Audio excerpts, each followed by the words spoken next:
And frustrated farmer approached God, pleaded for 1 year with ideal circumstances for growing crops, and God granted him 1 year with enough rain and sunlight. Farmer worked hard and again went to the Lord and told him that the harvest would be bountiful and there would be enough grain for 10 years of bread and no one would go hungry. God said, "Show me." Then the farmer cut a stalk of wheat and opened a sheath to show the Lord the goodness that was inside. But to the farmer's surprise, the grain was small, wrinkled, and half the size of normal one. He exclaimed, "How this could happen?" God then said, "Because there were no challenging or adverse circumstances. The wheat did not have to struggle to survive. It became weak instead of strong, pretty on the outside but stunted inside." God said, "The tougher you go, the toughest you become." To elucidate the importance of tough days in our life, I am Darshana Bhakare representing Somaya Vidya Vihar Shri Sharda English Medium School with the topic, "If winter comes, can spring be far behind?" These are the concluding line from P.B. Shelley's poem Ode to the West Wind and Met's prophetic message. This combination of 33 alphabet has put a stamp of immortality on the simple poem that describes one of the elements of mighty nature.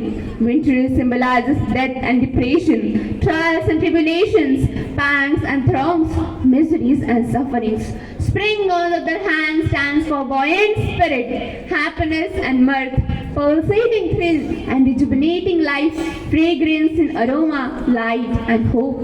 The cyclic pattern of nature is reflected in life also. Life is full of tears and smiles.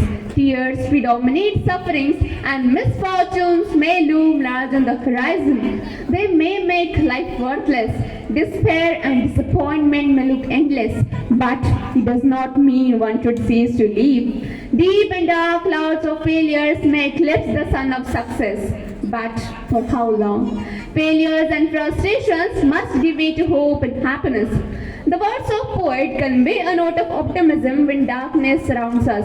They goad us to keep up high spirit and never be pessimistic in life. They assume that smiles and joys will come in our life in spite of failures, sorrows and sufferings that dampen our spirit. Charlie Chaplin has rightly said, "Nothing is permanent in this world, not even troubles. The moment you feed your mind with this thought, a ray of light would appear directing you towards solution." After all, life is amazing only when there are ups and downs instead of a dead straight line. Many situations come in life when man wants to quit the stage of life. But optimistic message which he gets from writing and experiences of great mind urge him to carry on. Here I would like to share one incident from Thomas Edison's life in 1914 when 10 buildings in Thomas Edison's plant exploded in a chemical filled inferno that the family of fire department would not extinguish. He could have been broken, but even as he stood and watched the flames, Edison did not panic. In fact, he seems to have rabbit. "Go get your mother and tell her friends," he said to his son in a childlike voice.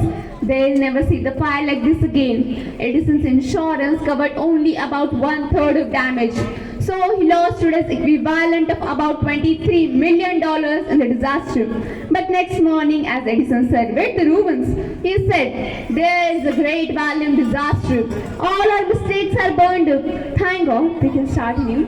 Psychologists say traumatic events can make you stronger physically and mentally. Research shows who live through post-traumatic growth reports positive changes in the relationship with others, a better appreciation of life, and new possibilities in life. As Robert Schuller said, "Tough times never last, but tough people do." With this example, we can conclude that if one is able to show fortitude in the face of odds, they soon evaporate in thin air. They soon are overcome. So one should not lose one's heart, come what may. Mere optimistic attitude will not do so. It is action that matters most. Let us give a twist to the title. If spring comes, Can winter be far behind? It simply means one should not feel satisfied with what he has achieved. He must make all preparations beforehand to face the onslaught of winter. He should not sit on his laurels. He should act and struggle continuously, and even if winter comes, he should be in position to chuck it out of his life. He should have provisions to blunt the sting of winter.